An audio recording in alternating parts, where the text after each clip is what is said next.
Happy game day, everybody, and welcome into Before the Sandstorm here on Gamecock Central. Kendall Smith joined alongside of Wes Mitchell. And Wes, we were just saying this before we went live, but this doesn't have quite the atmosphere that we had last week prior to South Carolina, North Carolina in Uptown Charlotte. But nonetheless, we're still back here giving you guys your premier pregame show for the South Carolina Gamecocks here on Before the Sandstorm as South Carolina prepares to face Furman tonight, their first home game of the 2023 campaign at Williams-Brice Stadium. Kickoff set for 7:30. Wes, how you doing today? You good?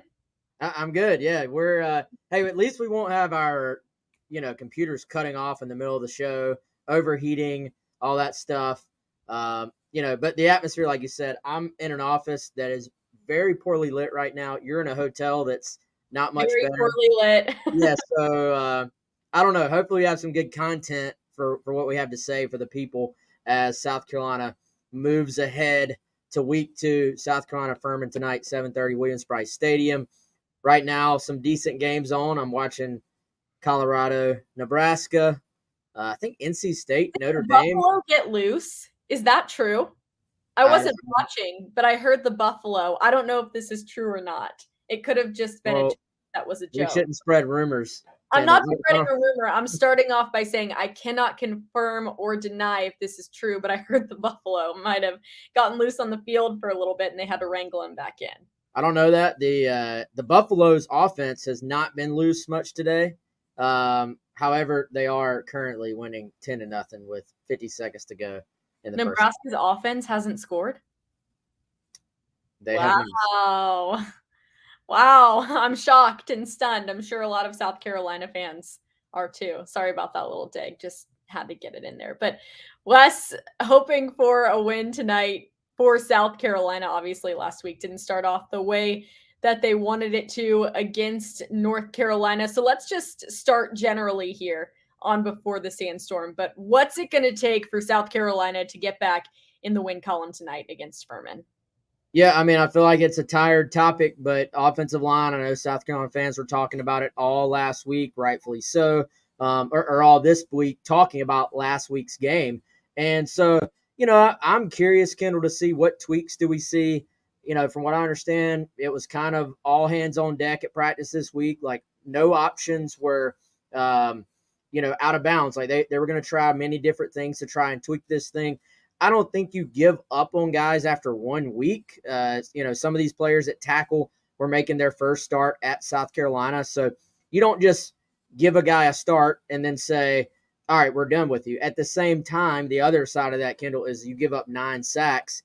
I don't think you can just go into next week without at least exploring some changes. So, do we see some young guys this week, whether that's as starters or just maybe you kind of introduce them into their first action at the college level? I think that's something you want to see for South Carolina.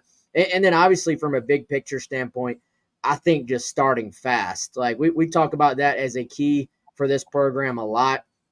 But they just play differently over the last couple of years when they get off to a really positive start. And certainly Furman as a team is not going to come in here. They're not going to be scared. It's a veteran bunch. It's a proud program. They've won a lot of conference championships over the years at their level. So, I think you want to kind of knock out any idea that Furman's coming in here to pull the upset as early as possible. The later and later it gets, the more confidence they have. And these new clock rules, the clock kind of just melts away, I feel like. So no South Carolina fan, no South Carolina player or staffer wants to be sitting there, late third quarter, kind of feeling like Furman is still in the ball game.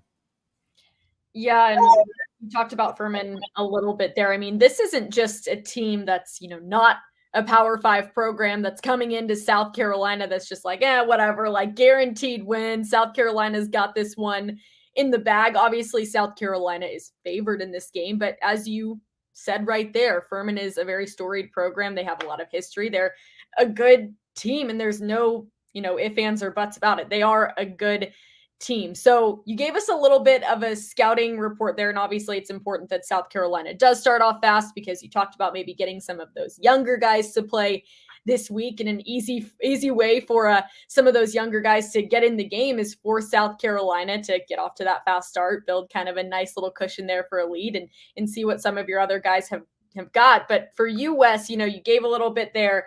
Tell us a little bit more about what Furman has to offer.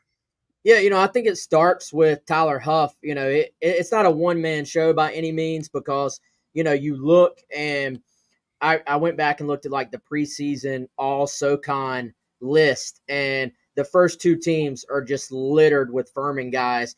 Really, Kendall, at every level. It's like, their quarterback second team all SoCon. Their running back is either first or second team. I think he was actually first team. Several offensive linemen. They have a defensive back who had a pick six last week that is a ball hawk. He's first team all SoCon. So really, they're the preseason favorite for their conference, and it's easy to see why. A lot of these guys are veterans.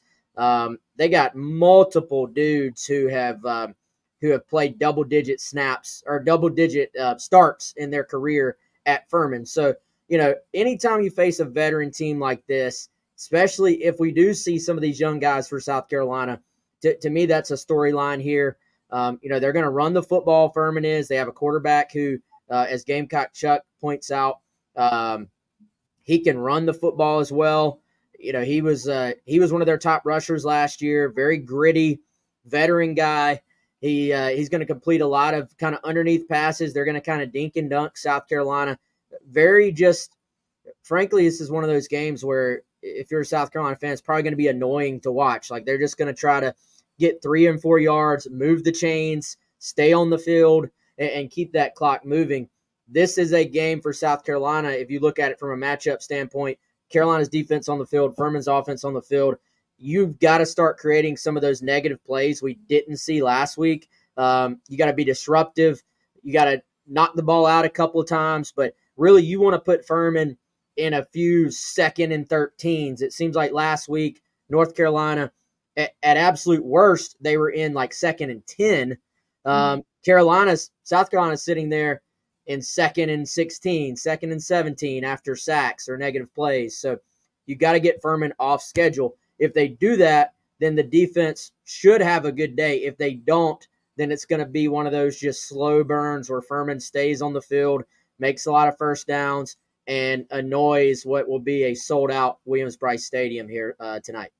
Wes, you're going to the game. I'm very jealous that I cannot be there at the game. This is my first time not being at Williams-Brice in years for a South Carolina game. So it's breaking my heart a little bit. But I told you just to ride up for the game. I don't know what's stopping you. I wish that I could, but I have to be at work at my full-time job in baseball tonight. I will send the Gamecock Central helicopter to pick you up.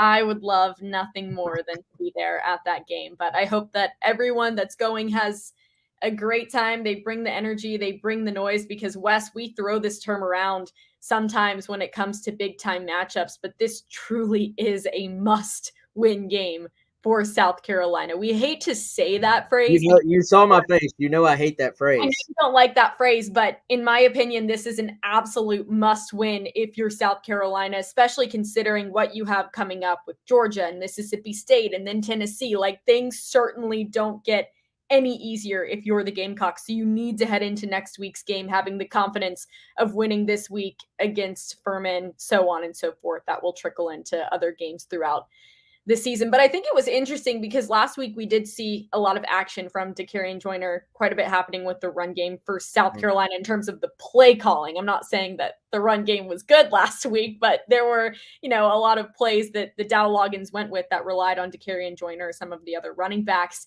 Do you think this week they'll maybe put a little bit more emphasis on using Spencer Rattler? Not to say they didn't last week, of course, but I personally thought it would be little more Spencer and a little less run last week. Yeah, and I think this is a game, if you want to say must win, not only that you need to win the game, I think you need to feel better about your team after this game. So not just winning, I think working on some of those things you're talking about. I think in terms of the running game, introducing some of your other backs, getting Mario Anderson's feet wet.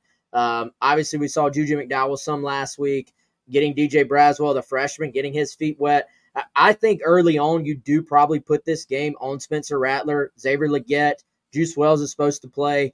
I think the tight ends will play better than they did last week as this season goes on. I think that's where your advantage is. You're going to go into just about every game, I think. If Spencer Rattler keeps playing the way he did last year at the end, all through preseason, and then did last week, you're going to have the advantage as far as the passing game goes just about every week, I feel like. So I think going back to a quick start, maybe we see them put this on those guys, try and take an early lead, try and sort of take command of the game. Then I think that's when you want to really try to work on your running game, get some young guys in there, and, hopefully let everybody, that's the offensive line, the running backs, the fans, hope everybody can just feel a lot better when they leave this game tonight than they did last week. And I do think it has been a little bit lost on everybody, Kendall. A lot of these teams that were able to work on their stuff last week by playing opponents that could not match up with them. If you're South Carolina, you're playing a legitimate top 25 team week one. They exposed all your flaws right off the bat. So week one to week two, the old adage is you improve the most. There's no preseason in college football. I don't think we can ignore the flaws, but I don't think we should bury this team yet based on what a top 25 opponent did to them last week, because it ultimately is a game of matchups. Last week, the matchup went North Carolina's favor. That doesn't mean South Carolina can't improve quite a bit. Well, we'll see what happens tonight between South Carolina and Furman. Again, South Carolina's first game of the 2023 season at home at Williams-Brice Stadium. I saw the It's Saturday in South Carolina video this morning on Twitter. Just go ahead and inject that into my veins. I'm obsessed. I'm jealous, again, that I cannot be there today, but hopefully everybody has a great time. Again, kickoff set for 7:30. I'll be at the Horseshoe, though, in Charlotte. As soon as our baseball game ends, I'm heading over to the Horseshoe, the South Carolina bar and restaurant here in Charlotte, to watch the game. So definitely looking forward to it, hoping to see some improvements for the Gamecocks from last week. But Wes, we appreciate your time as always here on Before the Sandstorm, the premier pregame show for South Carolina Gamecocks football. Thank you so much, everybody, for watching. Happy game day. Have a great rest of your day. For Wes Mitchell, I'm Kendall Smith. You've been watching Before the Sandstorm here on Gamecock Central.